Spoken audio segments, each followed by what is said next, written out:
Every year there's a movie or two that I see, end up really liking, expecting it to become a new hit movie that everybody's talking about, only for that movie not to get nearly enough praise or chatter around it that I think it deserves. That movie for the year 2024 is Max's new original film, Caddo Lake. Now in this video, there's going to be full spoilers for this movie. No, this video isn't sponsored by Max or anything. I'm not getting any money from them.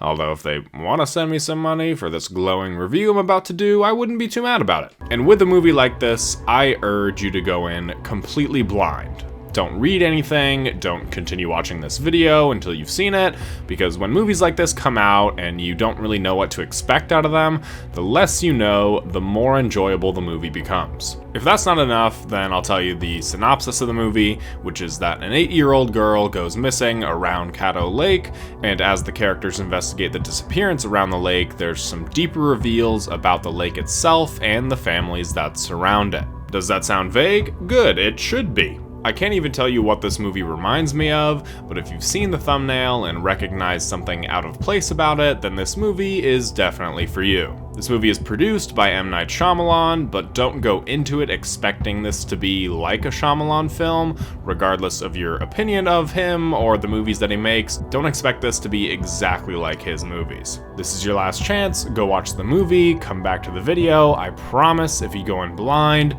you won't be disappointed. So let's head on over and investigate all the strange happenings around Caddo Lake.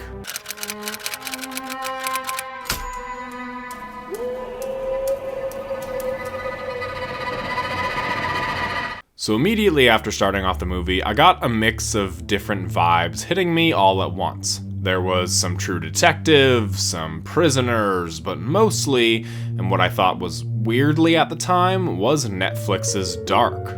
I've talked extensively about Dark in previous videos, so go and check those out if you want to, but long story short, Dark is my favorite show of all time. They share a bit of the same premise with a child going missing, so I thought that was probably the extent of it at first. If you've made it this far in the video, then I'm gonna assume that you've now seen the movie, or you just don't care about seeing it, which is sad, but wanna watch the video anyways. And if you've seen both this movie and Netflix's Dark, then you can easily draw the comparison between the two. So in the rest of this video, I'm going to be explaining the whole family tree, the structure of this movie, and why I think it's so great, and my overall thoughts on what this whole time travel thing is, because even though this movie is like an hour and a half, there's still a lot of layers to this film. So for the first half hour or so, I was a bit confused. I didn't quite understand the family tree or the dynamics between everyone, or really understand the motivations behind our two central characters,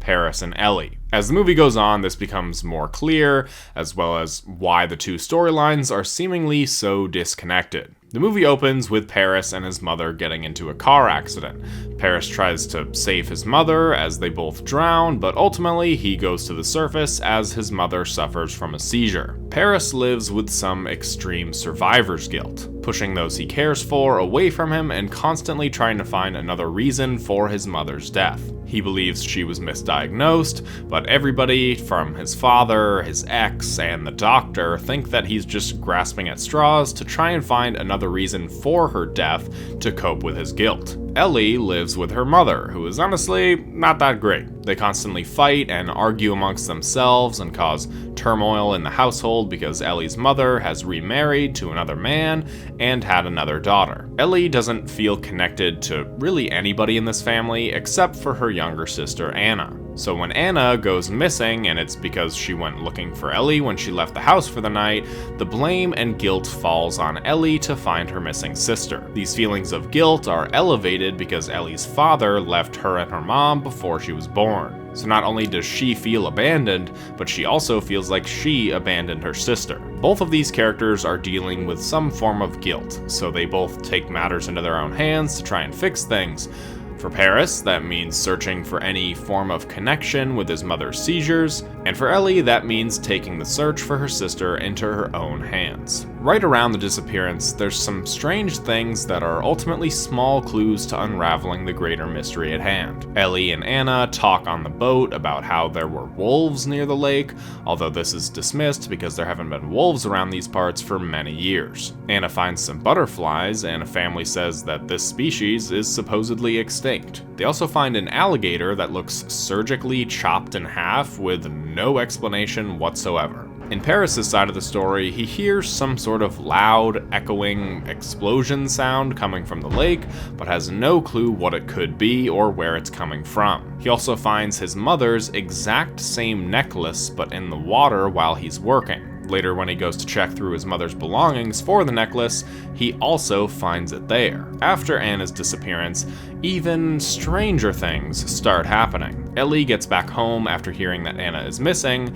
and after only a few minutes, the boat she came in on, along with the keys, are gone. Anna also hears the loud, echoey explosion, sees the wolves that Anna claimed she saw, but ultimately cannot find her sister. She has another conversation with her mom, who tells her that her dad left them because there was another woman involved and he didn't want to be a father. In Paris's story, he gets closer with his ex, who he couldn't commit to because of the stress from his mother's death, but interestingly enough, he doesn't join in the search for the missing girl Anna. In fact, it doesn't even get brought up in his storyline whatsoever, which is odd because he's around the very same lake.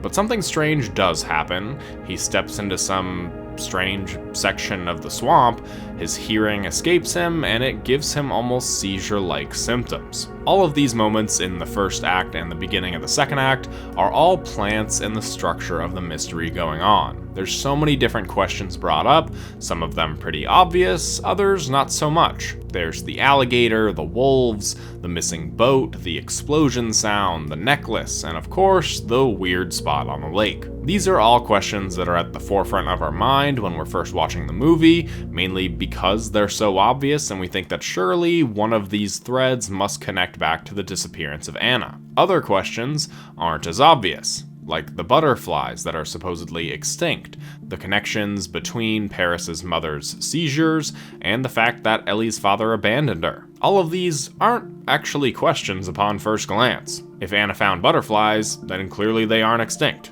Paris has survivor's guilt, so he's looking for some meaning in his mother's death, and Ellie's dad left because of her and presumably how crazy the mother is. All of this makes sense and seems like it can just be things that add to the development of the characters, so if you dismiss these questions as just regular plot points, they're easy to let slip from the forefront of your mind. But after the questions comes the reveals, which is where this movie really excels. Paris brings C out to the lake while it's raining to try and find that strange spot that he found, but he ultimately can't find it. Ellie takes matters into her own hands and goes searching for her sister without supervision, and this is actually where we get the first reveal of the movie. Ellie gets stuck out on the lake, finds that strange, weird spot that Paris found earlier, and returns home, but this is to the day earlier, when Anna just went missing. We get our first question answered, that being where did the boat and the keys go, and it's because Ellie from the future took them. This was the moment that my suspicions on the similarities to Dark were confirmed,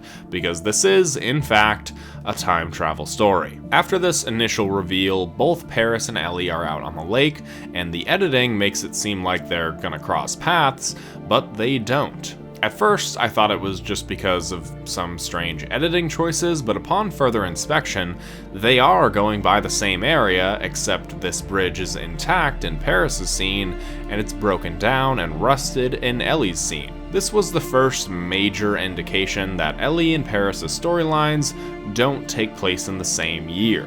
The coloring of the scenes is different, and even though Paris can hear Ellie's voice, it isn't because they're actually close by in time, it's because they're close by in location. Obviously, there's smaller hints in the movie before this, but this one was the first major indication. They both travel through the weird spot once again, and Ellie gets transported to the previous month, while Paris gets transported to 1952, where he actually finds Anna, along with the creation of the dam, and the source of the explosion sound, which is, well, an explosion. Now, I have two thoughts on these scenes. I knew that Ellie trying to make it back to her time was just gonna be even more of a mess, so I was like, girl, just stay put. It's a month earlier. Just relive that month again. Don't keep messing around with time. But then I thought about how she kind of has to, because the Ellie from this time is already there. And unless she wants to pull some kind of coherence stuff, she's got to find her way back. And with Paris, I understand he's confused, but after delivering this injured girl to these men from the 50s, he just kind of completely forgets about her and what he's done. It's at this time in the movie where I feel like things start to happen more so because the plot needs them to happen, rather than decisions made by the characters that would make sense. It also feels to me that the time travel aspect starts to make very little sense. So earlier on in the movie, Paris starts to actually connect the dots to his mother's seizures and the droughts on the lake that happened every year. This is a pretty concrete connection, which is cool for an audience to sympathize with the main character and realize that he isn't just crazy, he was really onto something this whole time, even if we didn't believe in it. But cut back to the scene where he's in the 50s. Paris says something about how he knows he can get back now. But, how exactly does he know this? Because so far, we're right along with the characters in terms of learning information. We know just as much about whatever's going on as Paris and Ellie do, so how does Paris know that he can just travel back, but we don't? At first I was thinking that the time jump would just take you to whenever the next drought was, but that can't possibly be true because Ellie traveled back a day and then a month, and Paris was brought back by 50 years. So then I thought it must just be random, but that's also not how the time travel works from here on out. They both travel through the weird spot another time, Ellie being brought to 2005 and Paris being brought to the present in 2022. Paris finds the wrong boat at the wrong time because it's Anna's boat, so of course he becomes suspect number one in this missing persons case. I thought this was great, but then we get what I think is the best scene in the entire movie. When Ellie realizes she's in 2005, she goes to the library, talks with the person wearing a Sixth Sense shirt, who says that the internet is $10 an hour, and finds out what happened to her sister.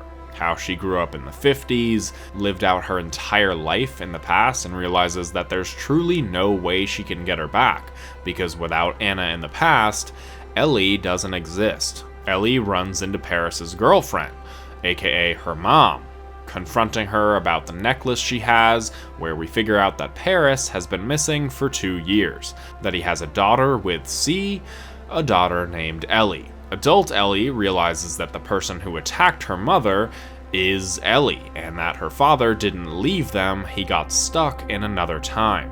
I think this entire sequence is just incredible. It connects the questions that we didn't really think of as questions in the beginning, explains Ellie's mother's behavior in the present, and seeing Ellie realize that her sister, who is actually her grandma, can never truly be recovered is bittersweet because she's gone, but she lived a great life in the past. There's a reason why this movie came out on Max, and why shows like Dark, that have these really high concept time travel stories, came out on streaming.